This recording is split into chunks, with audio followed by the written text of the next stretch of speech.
सूरान् महाशूरतमोऽस्ति को वा मनोजबाणैर्व्यथितो न यस्तु प्राज्ञोऽथ धीरश्च समस्तु को वा प्राप्तो न मोहं ललनाकटाक्षैः।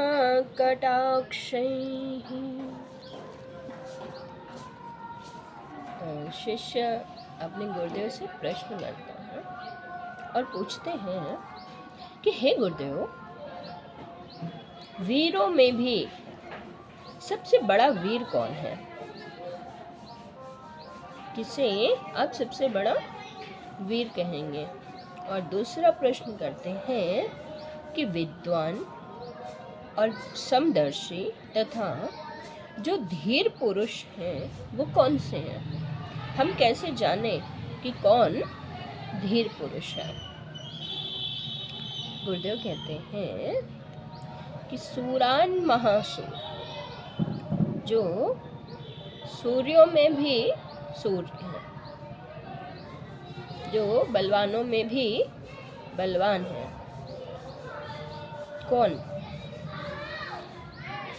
गुरुदेव कहते हैं मनोज वाणैहि न व्यथितो मनोज बाणैहि यस्तो। अर्थात जो काम बाण लगने पर भी काम के बाणों से भी पीड़ित नहीं होते, कामदेव के द्वारा चलाए गए बाणों से भी जिनके अंदर काम वृत्ति उत्पन्न नहीं होती का मतलब ये नहीं कि उत्पन्न ही नहीं होती है, हाँ, लेकिन काम वृत्ति आने पर वो उस वृत्ति को नियंत्रित कर सकते हैं, उसे बहुत ज़्यादा व्यथित नहीं होते, पगला नहीं जाते। तो गुरुदेव ने कहा कि जो काम बाणों से पीड़ित नहीं होता है वास्तव में वही सबसे बड़ा वीर है। फिर शिष्य अगला प्रश्न करता है कि विद्वान, समदर्शी और धीर पुरुष कौन है? गुरुदेव कहते हैं कि जो स्त्रियों के कटाक्ष से मोहित नहीं होता। अर्थात देखिए, यहाँ पे कटाक्ष का कई तरीके से इसका अर्थ किया जा सकता है।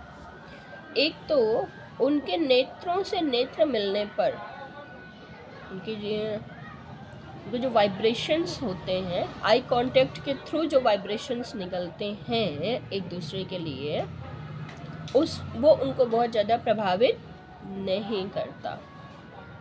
ठीक है? क्यों? क्योंकि समस्त स्त्रियों में वो मातृ भाव रख करके चलते हैं, इसलिए देह के प्रति उनका कोई बहुत ज़्यादा अट्रैक्शन होता है नहीं।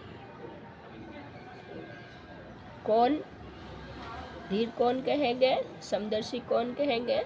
जिन्होंने समस्त स्त्रियों में माता का भाव रखा हुआ है, बहन का भाव रखा हुआ है।